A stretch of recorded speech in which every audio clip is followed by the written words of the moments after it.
Hey, Hafiday, happy Friday. Welcome back to PNC Sports Now. Quarterfinal action in boys soccer playoffs. By Thanksgiving, the Teeds and Titans had only won one game and were 3 spots out of the playoffs. Flash forward to present day. The Titans have won 2 of their last 3 and made their way to the 8th playoff spot. Not too bad. They had to challenge, though, the top-ranked Harvest Eagles. Here's more.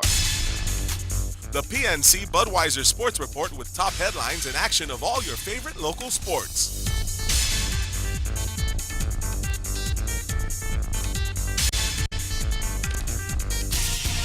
A David versus Goliath atmosphere for sure. As is tradition, the 8th seed has to play the number 1 seed in a win-or-go-home situation.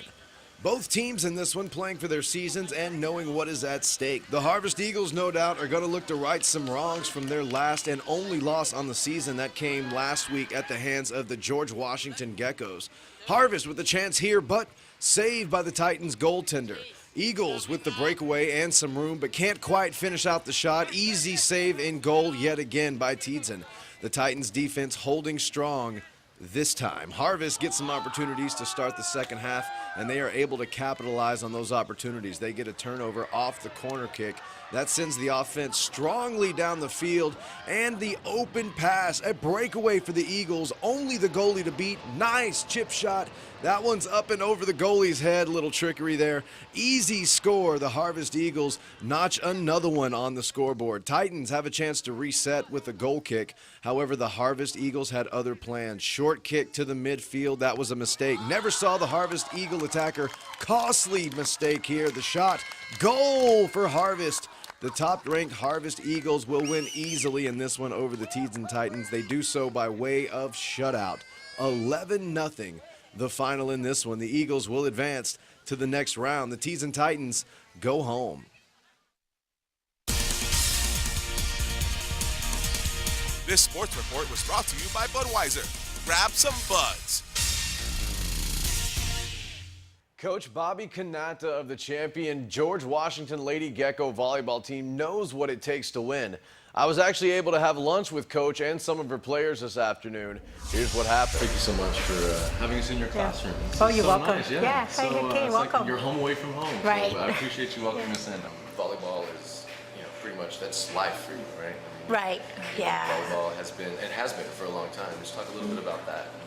Well, yeah. Well, when I first moved back here in the 70s, 1974, I played volleyball for Inaron Junior High at the time. So now it's Inaron Middle School.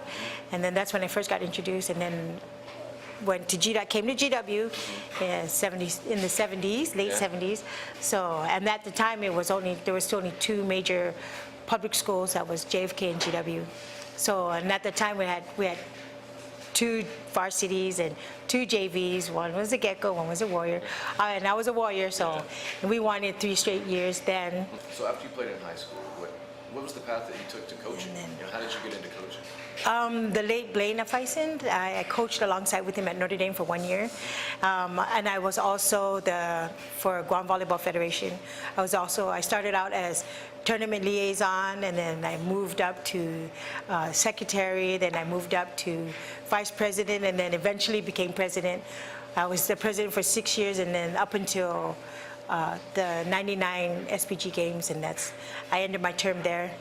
Yeah, and then I just moved on to other things. Of course, it being chowing with champions and all, what, might you ask, is on a champion's ideal fiesta plate? So just describe a little bit of the feeling. Y'all are champions, like how you made it. It's like a rush. Yeah? Great feeling. Did you? I cried. Some of us cried. Did it bring you pride, to be able to bring that championship to your school and, to your fellow students and all that, and say, hey, look what we did, and add that to the football championship. And G-Dub's on top. What do you think the best advice from her in particular? Just, honestly, everything she says helps us. Everything she says can, how do I say this, can be associated with life. Like, we can add it, it helps us in life as well. Just when, I even think just communicating is a quote that I can use because nothing will work in life if you don't talk. So, what's on your plate? Red rice, fried chicken, barbecue, potato salad, kelly and Benedict. It's pretty. Oh, lumpia. All the meats. You eat all of that? I like meat. Your ideal fiesta plate? Okay. Well, I eat a lot of rice, so Right. it's like half a plate of rice. Oh, like red rice, all red rice? Yeah. Oh. And then, like, I'll just stack everything on top of each other. Like, if there's ham, I get ham. There's turkey, kelaguen, and then another side of kelaguen. Kind of kelaguen. Beef, chicken, shrimp, all of that. But not is the best. You? Red rice, beef kelaguen, spare ribs, tons of finale. It has to be super spicy.